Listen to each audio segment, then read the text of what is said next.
Good evening, everyone. I'd like to welcome you to the City of Dearborn Heights study session. Council Chair is going to be running a few minutes late.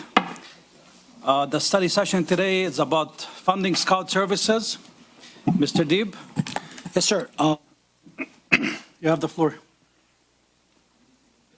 All right, so good evening. I'd like to introduce you to our FundingScout for the presentation tonight, and then we'll follow up with a Q&A, if you don't mind. So I have with me Wayne Hoffman and Mr. Hoffman. All right, take the floor. Well, I appreciate, as Mr. Dibb said, my name is Wayne Hoffman. I work for Wade Trim. It's my pleasure to present tonight on our FundingScout services, talk a little bit about what we've done over the last 2 years, answer any questions about the 3-year contract that's before you tonight, and also I want to share some future objectives that I see as far as sustaining our success for the city. I think there are some areas that we haven't quite tapped yet, and I'm looking forward to continuing our success in the city. So our original contract was signed in December 2022. It was a 2-year contract, and what we do on a regular basis under that contract is research, strategize, put the city in the best position to pursue grant funding. There's a lot of it at the state and federal level right now. A lot of it's changing. It's always changing, and there's been a lot of one-time funding that has come out, which has been a challenge, both for knowing what's coming, but also for the granting agencies. They're a little overburdened. So getting through the grant administration process has been a challenge for even the agencies. But it involves a lot of meetings with city staff, trying to get a handle on what's coming up, what are the initiatives that the city has, and making sure that we're in the right position when those grants come out. One thing that our contract did not include was writing earmarks, but we did it anyway. We wrote earmarks, and we've actually got 3 that were awarded and 2 more that are pending. So that wasn't included in our contract. We did it anyway because it was the right thing to do. One thing in our last contract, so we used to say standard grant applications were $3,000 unless there was additional information, technical information that was needed for the grant. Many grants require, pretty good project scopes, whether that's estimates, preliminary design, getting data. That's stuff that would be extra on top of that $3,000. We don't do that anymore across the board with all of our clients because in some cases, grant applications are less than $3,000. So if a grant application is less than $3,000, we charge less. So that's something we do across the board now. So we've actually changed that from our previous contract. So in addition to that base fee, over the life of our contract over the last 2 years, we had about $34,000 in additional services. That was direct grant writing that we were putting into grants. And for a total cost of our services is just under $90,000.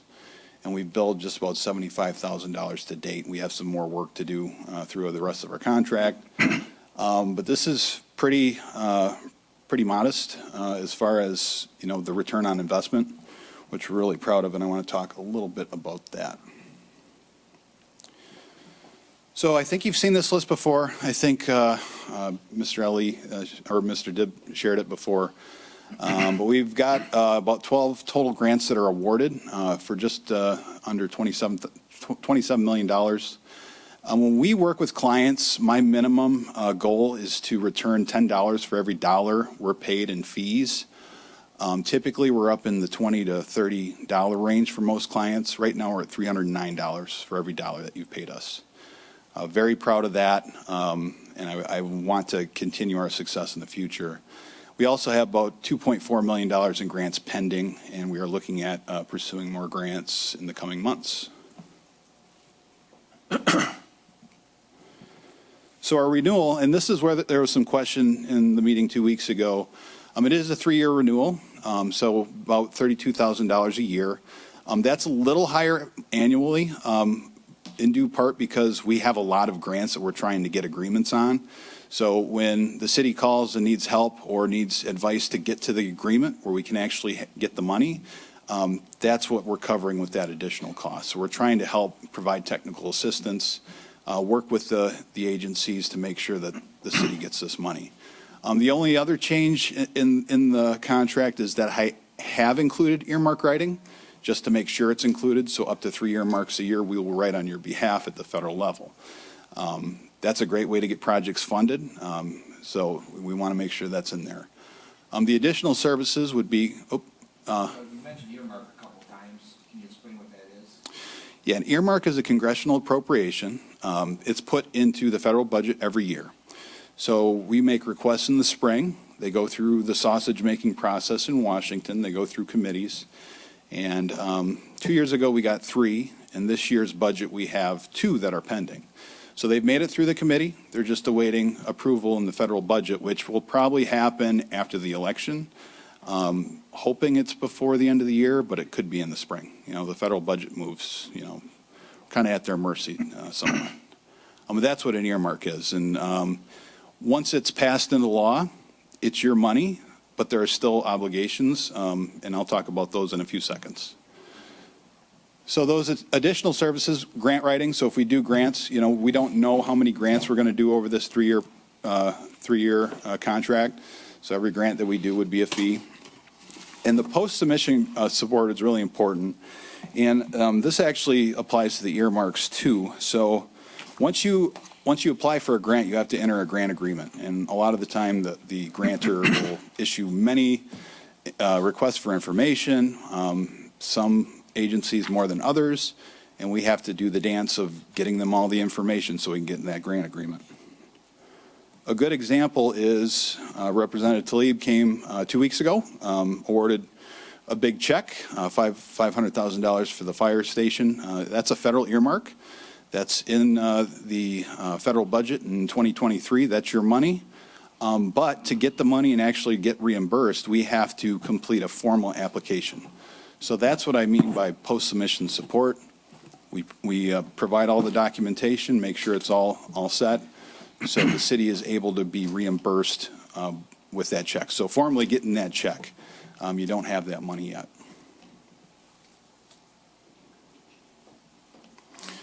So I'll take any questions on the contract now. I do want to talk a little bit about the future and some opportunities I see, but I'll be happy to entertain any questions on the contract. Sure. Yeah, I'll start first, if you don't mind, Councilman. Yeah, I think it was my question last time about, because the contract says 2 years. I know everybody was saying 3 years, the resolution was 3 years. I know you guys, seems like you guys fixed it here. But I still have the same issue. I know it says in here that you guys will take care of number 1 and number 2 for that fee for $96,000. But it seems like number 3 is like open-ended still. Like we don't know how much it's going to cost us. That's the thing that most of the council body had an issue with. And I know we as a city, we've been working with Wade Trim for a long time, and it's like it's a two-way street here between us and you guys. So if there's something you can do about that, or So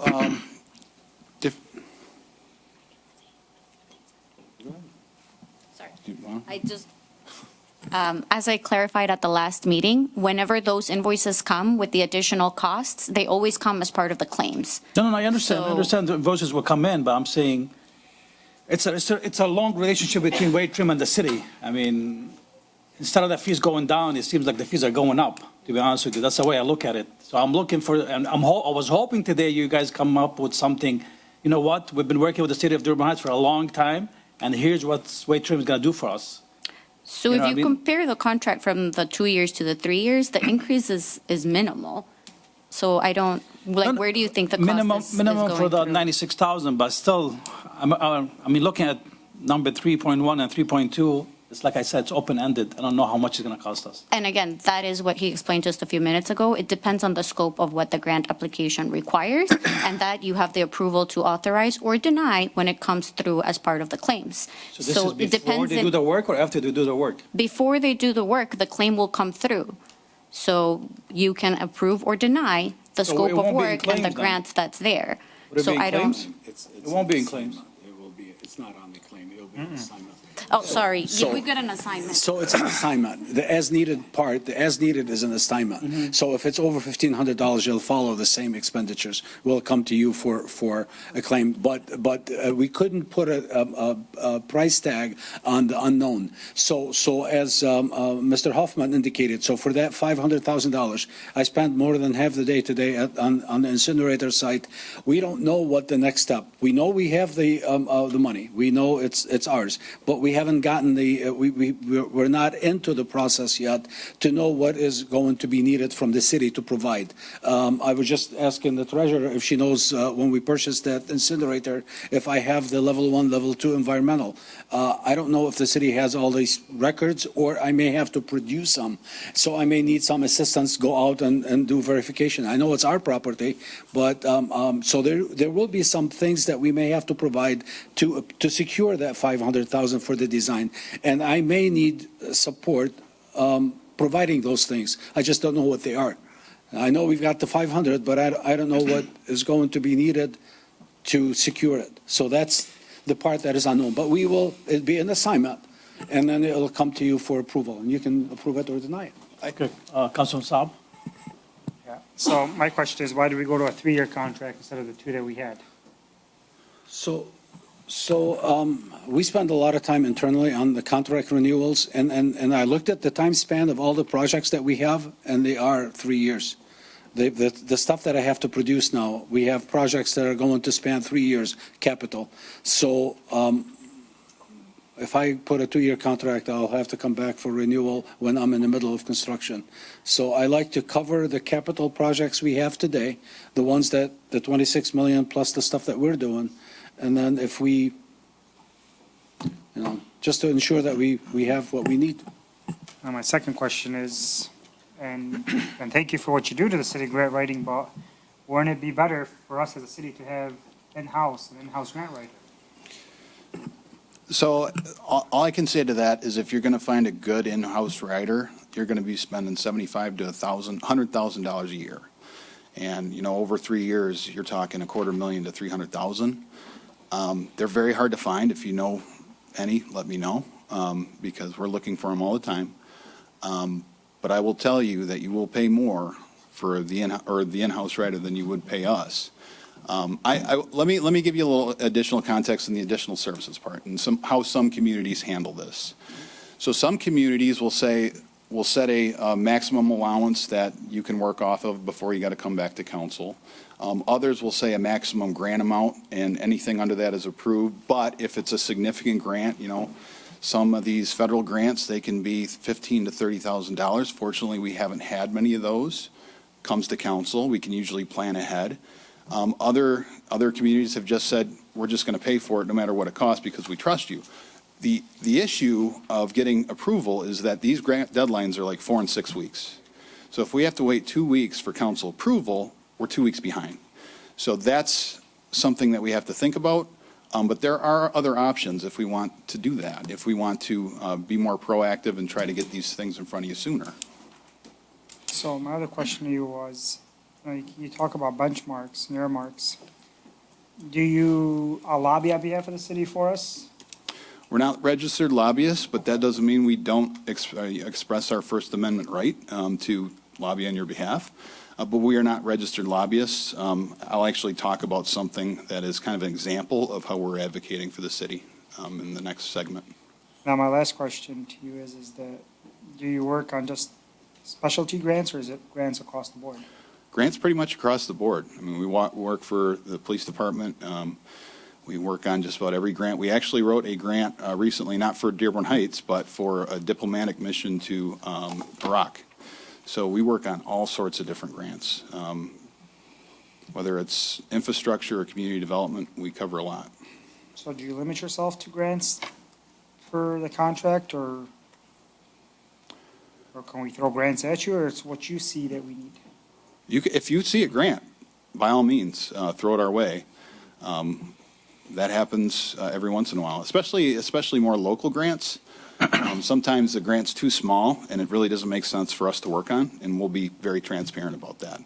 But we can help you and give you advice to pursue those opportunities. Thank you. Councilman? I think there might be a misconception as far as the term grant writer and grant finder. Yes. You know, I mean, we need a grant finder. Scout. Yeah. Scout. And I think that's what, can you tell me what you can do that one of our directors can't do? Say if they find a grant, or what's the benefit of having you over just our directors looking for this stuff? One of the issues that a lot of communities have is they'll have one or two departments who are really knowledgeable in grants, but not across the board. What we tend to do is give those directors time to focus on the day-to-day. We bring them opportunities that are out there for big picture needs, and we help them write the grant and use our experience, because we're working on many, many grants instead of just one, to bring different approaches and ways to attack the criteria. So every grant has selection criteria. That's our gospel. We want to make sure that we're hitting that as hard as possible, making the best case, and looking at the context of the city's, issues. So that's a different, and you said the right word, grant finder. I know many communities who have a grant writer and they go, but they don't find any grants. We flipped the script on that, because that's where our value is. We are looking for grants. We're looking through the state budget. We're looking through the federal budget.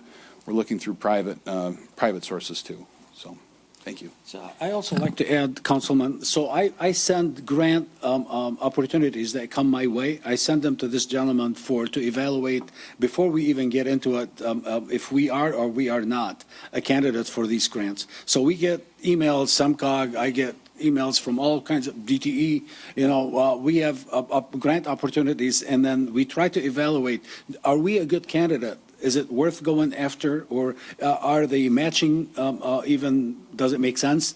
If I have to spend, $250,000 to get, for something that I'm not really ready for yet. So I send him his way, and then he'll evaluate him yes or no. I also look at, things that he said yes for, we evaluated, didn't go through him. The Beach Daily Crossing, that's ours. I mean, it was, it's, so it doesn't, he didn't charge for it because it didn't go through him. It was just directly, so I see value in it for the city. Another thing is, the time and material part of the contract. It would come to us for approval. I mean, would it be from start to zero, and then any dollar over the first 1,500 would have to be approved, or would they say, okay, we've already spent 30,000 or something like that? No, it's an assignment base. I'm not going to play that game 1,500 and I come back to you for 1,501. That's not how it works. It's an assignment. So if there is a task that we need them to do, and that task is, let's say, $10,000, I'm going to come to you before we spend the 1,500. It'll be like a task, and explain what the task is and why we're doing it. I think the concern is maybe if we approve the 10,000 and then they say, okay, we started working on it and we got 10,000 into it, and then we need another 5,000. Okay, now we got 15,000, but we need to do more work. We don't want to waste this 15,000. I think that's what the concern is. It can keep building up. Is there any? Yeah, I can offer that we could do it on a lump sum basis where the cost is a cost, whether it's lower or higher. Other consultants charge a finder's fee, so like a percentage, like 2%, and we don't do that. We charge what it costs to get the grant done, nothing more. So there's options. I think, if it's in the council's comfort, maybe set a limit on a grant that you're comfortable setting and saying, if it's a quick fuse grant that has a really short timeline, we don't want to wait for approval to get working and get a competitive grant. Go for it. But if it's something bigger, and the good news is we can usually see the bigger effort ones a little farther ahead, especially the recurring ones that happen every year. We can kind of plan for those and get in front of you, with some time to spare. So that might be an option. We're trying to provide, the service that makes sense to you. It's up to you to decide those rules. So, Councilman, I want to add to that. So we can do not to exceed on the task order. So whatever we do, we authorize a task. If the concern is, 10,000 and you come back for 2,000 more or 5,000, maybe we can say for that task, it's not to exceed amount, and then, you approve it that way, not to exceed. What would happen if, okay, it's not to exceed 10,000, but they say, hey, we can't go any further with this unless we get another 10,000? No, I mean, would it be not to exceed, they guarantee they finish the project? Well, it's task oriented. So for that task, whatever the task is, we want you to apply for ABC grant, so part of the stuff that wasn't in the last contract that's been a challenge for me is that, the bridges. So it's like almost a daily thing. You know, we have 14 bridges, right? I'll be coming to you for a bridge inspection next council meeting. But I know the conditions. I mean, I get the bridge report, and I know we have zero budget for any work on any bridge. I've never had any in this city. So I don't know so I'm looking for grants, constantly looking for those things, whether it's maintenance grants or replacement grants, because I know they're not going to last forever, and I know I have zero budget. So it's been a challenge. They got me two the last time, under the Ecorse Creek, which I'm glad we were able to at least to get two out of the 12 done, and then I have two on the north side. So these are the things that we bring up and say, okay, can you look for me in this regard and see what criteria I can approach?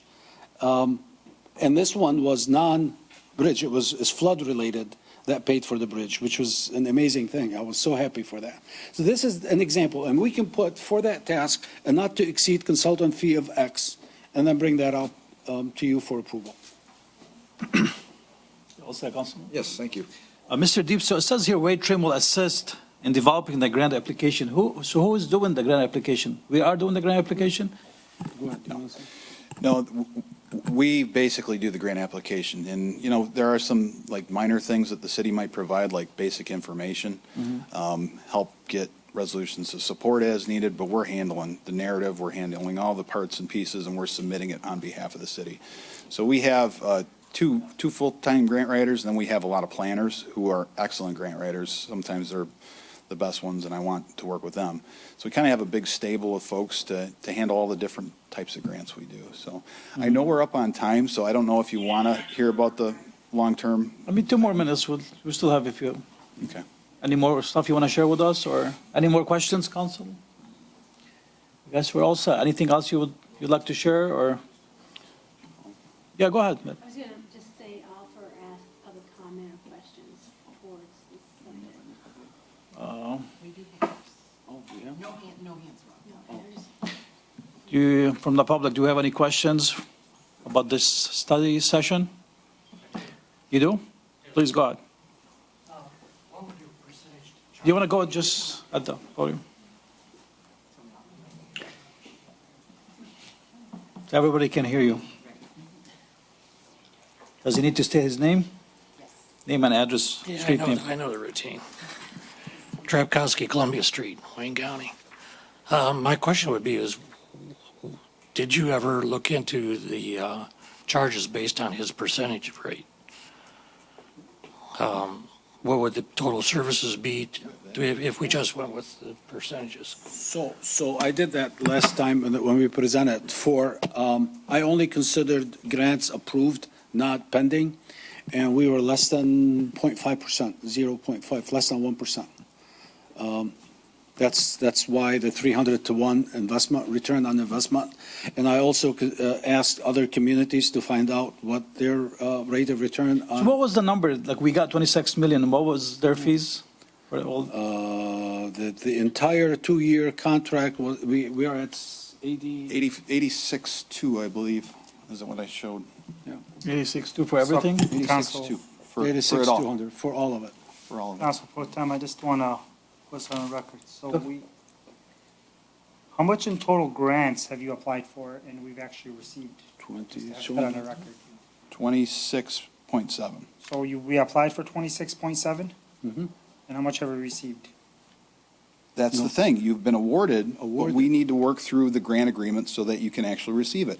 You don't receive money until you actually perform the project. So there's no hypothetical number of 50 million out there, right? I've never heard of that. Where's that from? Oops.